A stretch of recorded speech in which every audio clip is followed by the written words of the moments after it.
correspondiente al 11 de mayo de 2018. En calendario económico tenemos cifras de ventas minoristas en Brasil que finalmente reaccionaron y lo hicieron incluso más de lo que esperaban los analistas, 6.5% de crecimiento en el mes de marzo. El anterior mes había sido muy débil, solamente 1.3% y el mercado esperaba 5.5%. Pasando a Estados Unidos, varios datos ya fueron publicados, precios de bienes importados creciendo el 3.3% en términos anualizados, por debajo de lo que se había estimado de 3.9%. La cifra parece alta, pero recuerde que aquí hay un alto componente del tema de combustibles, también del deterioro que tuvo durante el mes de abril el valor del dólar. Por otra parte, recuerden también que las cifras de inflación ayer de precios al consumidor, aunque no es la métrica preferida de la Reserva Federal, que es el PCE, fueron más moderados que lo que se había anticipado y como veremos esto tuvo un impacto también en el mercado de renta fija. En Estados Unidos continuaremos con las declaraciones del presidente de la Reserva de San Luis, James Bullard, la confianza que calcula la Universidad de Michigan y ya llegando en horas de la tarde el nivel de perforaciones petroleras activas que continúan incrementándose, pero esto no ha afectado para nada la dinámica del precio del petróleo como lo hemos visto por tensiones de carácter geopolítico. México, cifras de industria débiles en línea con lo que el mercado había anticipado, 2.4%.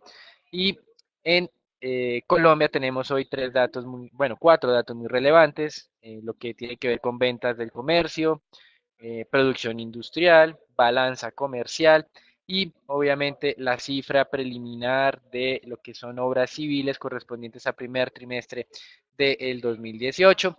Esto en atención a que la próxima semana, tendremos las cifras de crecimiento de primer trimestre de Colombia, donde esperamos un nivel cercano al 2.2%. Pocos anuncios para el día de hoy. La líder del equipo negociador canadiense manifestó que estaban reduciendo las diferencias entre los diferentes países y que esto incrementaba en cierta medida la posibilidad de tener ya un pacto o una renovación del TLCAN entre Estados Unidos, México y Canadá. Al mismo tiempo, el líder de la Cámara de Representantes de los Estados Unidos, Paul Ryan, manifestaba que había un límite si querían que esta legislatura aprobara esa renovación del acuerdo, esa actualización, y ese límite era el 17 de mayo. Por otro lado, hoy se efectuará una reunión entre equipos negociadores chino y de Estados Unidos en Washington como una abrebocas a lo que será la reunión oficial de la próxima semana, al mismo tiempo que el secretario de Comercio Wilbur Ross manifestaba que en apariencia los chinos habían estado considerando esa solicitud estadounidense de reducir el desbalance comercial entre los dos países. Wilbur Ross lo matizó diciendo no necesariamente reduciendo las compras chinas, sino más bien que China aumentara las compras estadounidenses, lo cual obviamente suena totalmente razonable, pero pues digamos que es la primera vez que es enunciado como tal. Probablemente esto haga parte del libro de negociación de Donald Trump, de entrar hablando cosas absurdas y luego ir moderando sus posiciones hacia algo que es totalmente, eh, digamos, razonable. Por otro lado, se dio a conocer a través del tuit del presidente que el próximo 12 de junio se estará realizando en Singapur la reunión entre este y el dictador norcoreano. Con relación a México, el candidato de izquierda y favorito de los sondeos de intención de votos publicó su manifiesto económico en el que hace una defensa que es muy importante para el mercado porque hace defensa al espíritu empresarial, las tecnologías de energía renovable, la industria nacional, la pequeña empresa, el impulso de la competencia en la banca y la búsqueda de la autosuficiencia alimentaria. De todos estos puntos, obviamente, la parte de la defensa del espíritu empresarial es lo que en cierta medida es positivo de ese manifiesto de 17 páginas. Sin embargo, no hay ningún detalle de cómo va a alcanzar estos objetivos, son simplemente un pliego de intenciones como tal. Y en Perú, de acuerdo a lo esperado, el Banco Central mantuvo la tasa de referencia inalterada, tal vez lo más relevante tiene que ver con su enfoque en la dinamización del crecimiento, en la mejora de las expectativas empresariales y también pues obviamente del consumo y de la inversión. Con respecto a los mercados accionarios, hemos tenido en términos generales y a pesar de todas estas tensiones de carácter político, una muy buena semana. A pesar de esto, hoy tenemos descensos en China, en Alemania, pero estos mercados habían tenido un fuerte repunte recientemente. Japón, por su lado, está en máximos de los últimos 3 meses y en los Estados Unidos, pues hoy tenemos unos futuros levemente alcistas, pero en general la jornada o la semana ha sido positiva. Los mercados europeos están acumulando su séptima semana consecutiva de utilidades. Y en temas corporativos, dos anuncios relevantes, ayer no lo mencionamos, pero RBS alcanzó un acuerdo con las autoridades en los Estados Unidos en el que pagará un poco menos de 5 billones de dólares por ventas inadecuadas de activos respaldados por hipotecas durante el periodo 2007-2008. Como todos los bancos han sido sancionados, pues RBS no iba a ser la excepción. Sin embargo, la buena noticia viene por dos lados. La primera tiene que ver con que el mercado descontaba una sanción de 12 billones de dólares y fue de 4.9. La segunda tiene que ver con que de estos 4.9 ya tienen provisionados 3.46 y solamente pues generará un cargo en los futuros resultados de la compañía en cerca de 1.44 billones de dólares. Y el otro hecho que nos pareció destacable es la publicación de resultados de Banco do Brasil el día de ayer. Su cartera se redujo 0.3% y algunos decían que esto había afectado el crecimiento brasileño como tal, pero al mismo tiempo el menor nivel de provisiones de Banco do Brasil permitió que su utilidad aumentara 1.8% más de lo que el mercado había anticipado.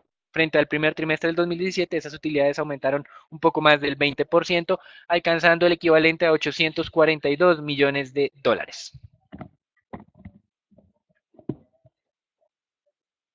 Los futuros del Standard Poor's estamos viendo que se encaminan a esta apertura al alza que podría ser por encima del nivel de los 2.720 puntos, donde vemos que va muy en línea con la primera señal que teníamos de posible agotamiento por parte de nuestro indicador técnico. Lo que estamos viendo es que se está llevando a cabo este ataque a la resistencia técnica de los 2.700 ya por encima de este nivel, cercano a los 2.720 y que iría entonces en línea con esta posible cambio de tendencia que lo podría llevar incluso a los niveles de los 2.800 y continuar con uno de los rallies más prolongados en acciones al alza.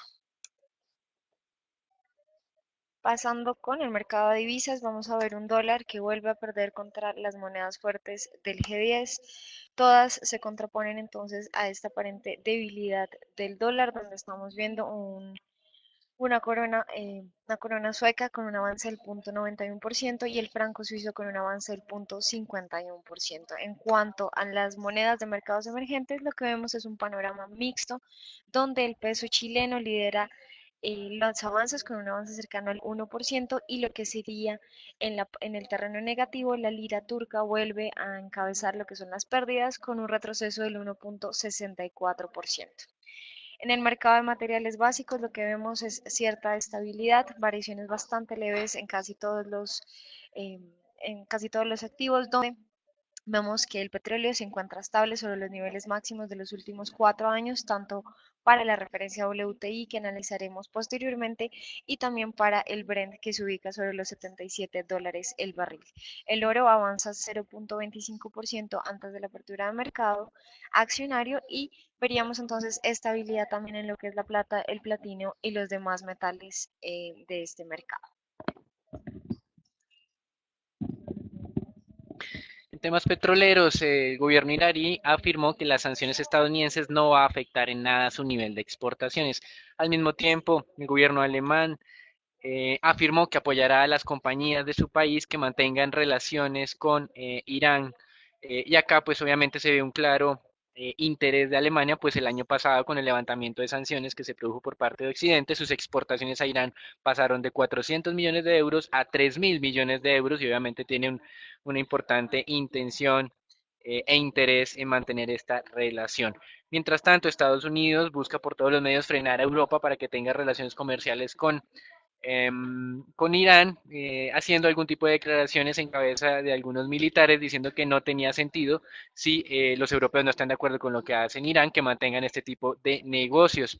Y al mismo tiempo comenzaron ya las sanciones en contra de compañías iraníes, son 9 compañías que son acusadas por parte de la administración estadounidense de estar en cierta medida pasándole recursos a las Fuerzas Armadas.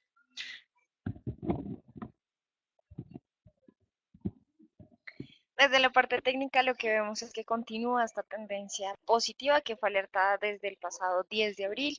Vemos una valorización ya cercana al 10%, con lo cual hemos tenido ya sucesivas expresiones de volatilidad que le han dado aún más impulso al movimiento del WTI al alza por el momento.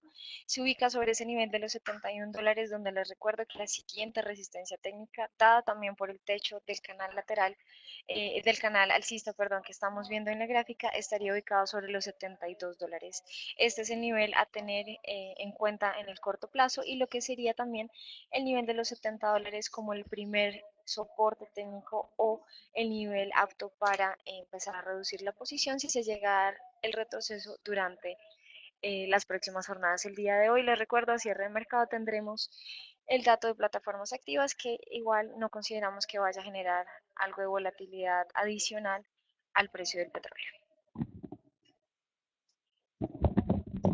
En renta fija tenemos alguna tranquilidad por parte de los inversionistas en tesoros estadounidenses. La cifra del día de ayer de inflación fue la principal causante, permitiendo una moderación de tasas del 2,97 al 2,955.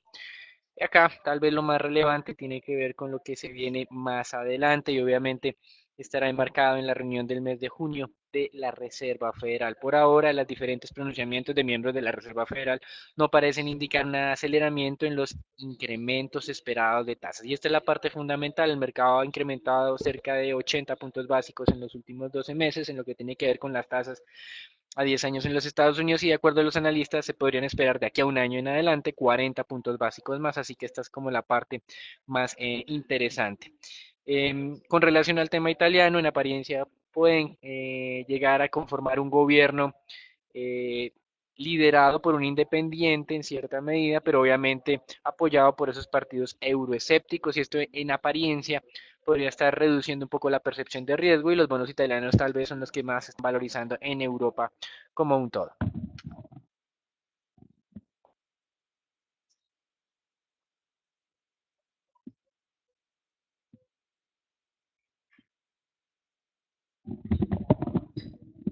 Comenzando con el informe colombiano, se destacan las declaraciones de la codirectora May Washka, en la que manifestaba que descensos adicionales de la inflación dependerá del comportamiento de descensos adicionales de la tasa de interés dependerá del comportamiento inflacionario y por supuesto la expectativa que tiene el mercado es de estancamiento en los niveles actuales que estamos en 3,13% y con posibilidades incluso de algunos leves incrementos para 2018, cierre de 2018.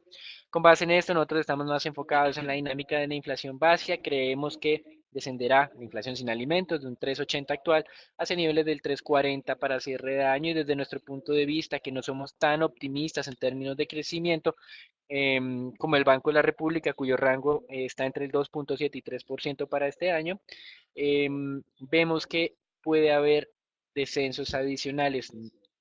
Sin embargo, Anif mencionó que el espacio, obviamente, de recortes o de estímulos monetarios era un poco más limitado ahora y estaba descontando solamente un recorte adicional para que la tasa de referencia cerrara este año en el 4%.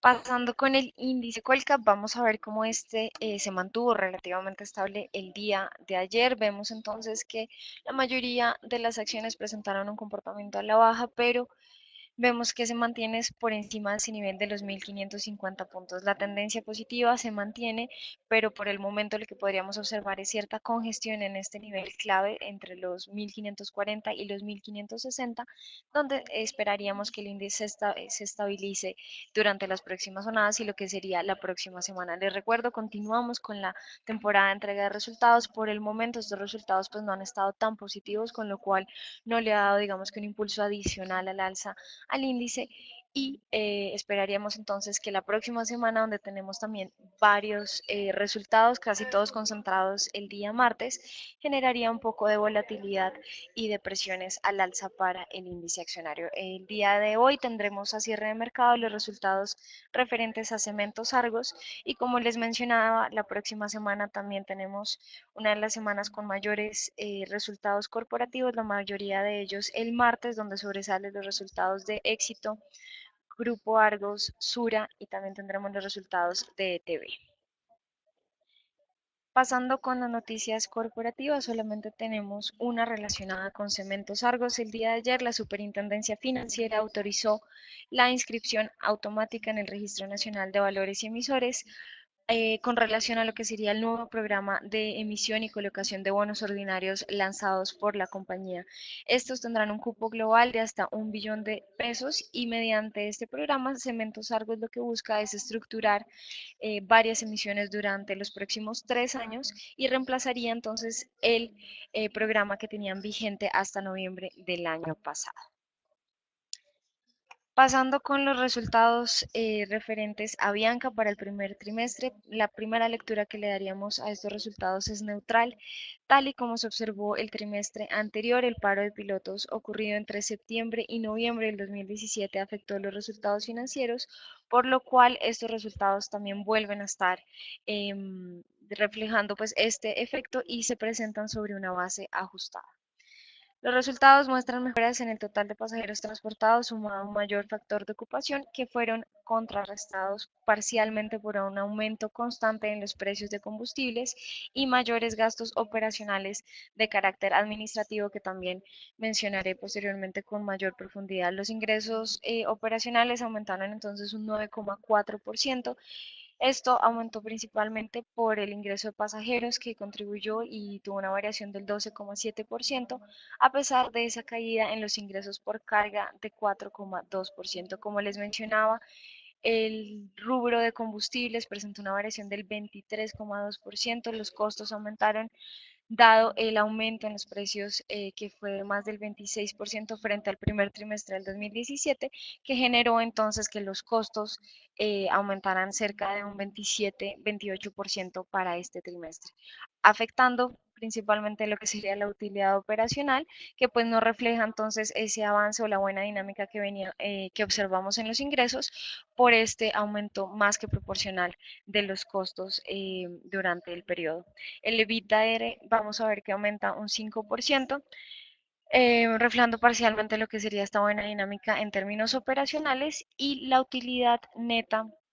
Veremos entonces que retrocede un 83,2%. Esto no solamente está impactado por lo que veíamos anteriormente de los costos de combustible, sino también dentro de gastos operacionales como en la parte no operacional, la compañía incluyó lo que fue mayores gastos por salarios, compensaciones y beneficios para los empleados, lo que consideramos que es un efecto también colateral de lo que fue el paro de pilotos.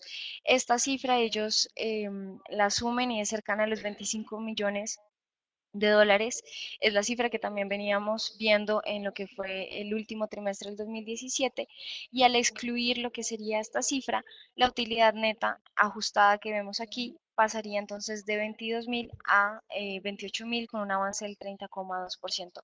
Esta es la razón principal por la que damos una lectura neutral, dado que podría entonces compensar parcialmente ese aumento no solamente en combustible, sino también el aumento en los gastos operacionales.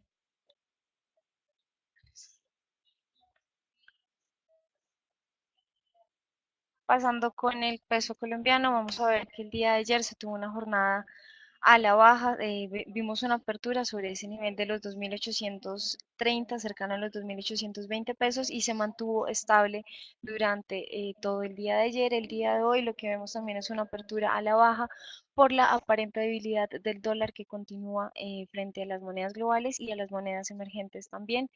Se está acercando a la tercera banda del indicador sobre los 2.800. Este sería el nivel clave en el mercado intradiario para que lo monitoreemos y la resistencia que se ubicaría sobre los 2.813 pesos. Les recuerdo el nivel Fibonacci los 2.775 es el soporte principal para, digamos, monitorear en lo que sería ya el corto plazo.